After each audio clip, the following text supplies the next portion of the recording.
talk a little bit about what we're kind of seeing in the market today, because it looks like there's going to be a lot of price increase. There's some really good stuff that comes out of tariffs. I think like it's probably what we're doing long run is the best thing for the future of our nation. Like and it needs to be fixed and should be fixed. There should be reciprocal tariffs. Like whatever the number is, like if China's charging us tariffs, you should charge it.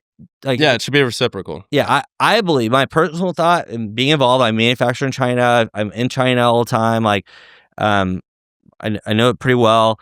I pay the tariffs. I see the bills. I think like 10% is fair. Like if they charge us 10 and we charge them 10, it wouldn't kill anybody. We both get the numbers, and it would probably shake out pretty fair.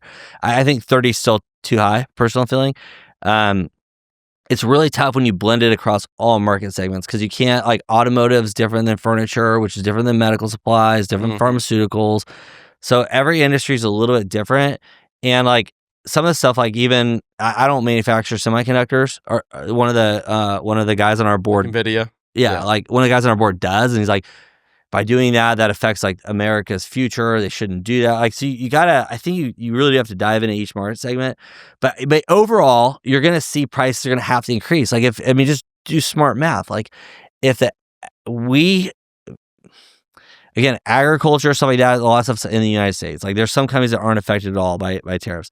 But like in medical, the vast majority of medical, gloves, any kind of a lot of capital equipment is either made in Europe or in China and exported over.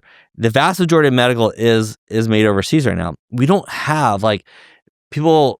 I get these dumb comments all the time from people like on Instagram or LinkedIn. They're like, "Why don't you manufacture in the U.S.?" It's like, there's not like a light switch where we go, "Hey, we're pulling everything from China to the U.S." Like, yeah, if there was, we all CEOs, we would all do it, right?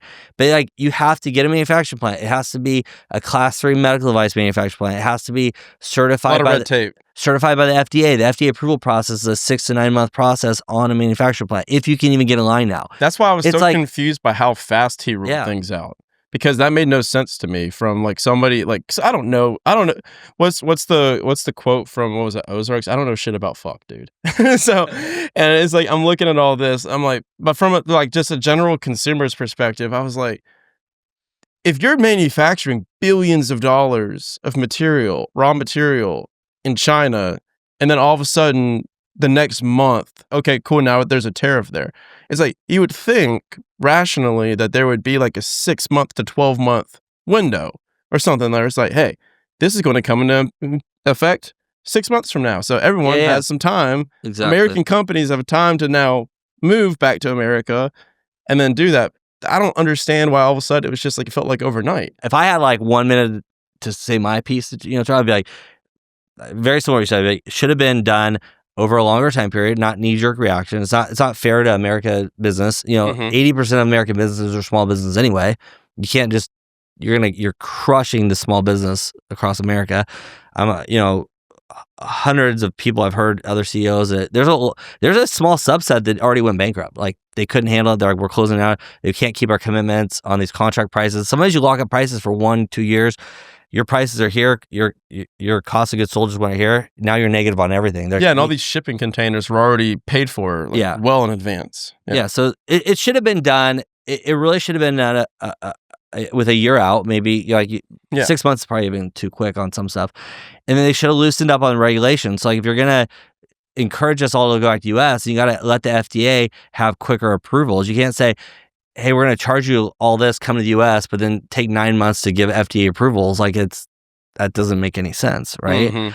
So I just think it could have been done, with a little more grace and thought. And I think the threat, like, I know he's a master negotiator, which, probably better than, he's the best at negotiations, but he's using all of us small businesses as your leverage, as his pawns. Like, and it's like, sometimes you sacrifice a pawn to get a queen. It's like, so you sacrifice a bunch of small businesses so you can negotiate with China, pump it up to 145%. Doesn't even make any sense. Like, no, it's just a scare tactic to bring it back down. Yeah, which it did. It went down to 30, but like, how many people do you kill along the way to get to that goal? So I don't know. I mean, I think when it's all said and done, it'll probably hopefully it comes back to 10%. 10% it's a great thing for the next 10, 20, 30, 50 years. I don't know. Hopefully it is a good thing. And I think from an entrepreneur standpoint, it's something that people have to think about. Like, it's our number one issue in our company right now is the tariff thing. Like, it's it's a big thing. So yeah.